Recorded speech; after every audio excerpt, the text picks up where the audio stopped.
The law of God written in the Pentateuch contains references to what is called a detestable practice.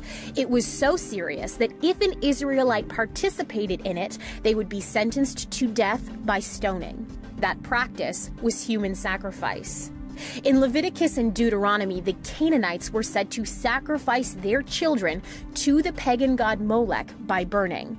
Interestingly, these statements have often been dismissed by modern scholars as over-exaggerations written to emphasize the evil of Israel's enemies.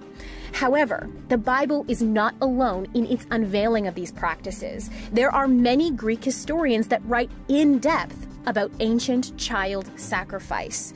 And recently, a Phoenician burial ground for ritualistically sacrificed children has been uncovered.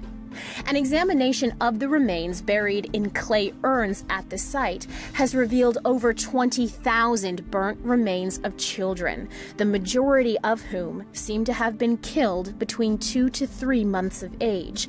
Remains of children also have been identified up to 6 years old.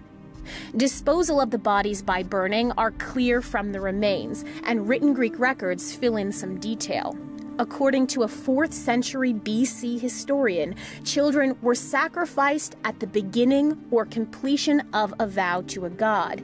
Sometimes mass child sacrifice was enacted when a great favor was needed from a god.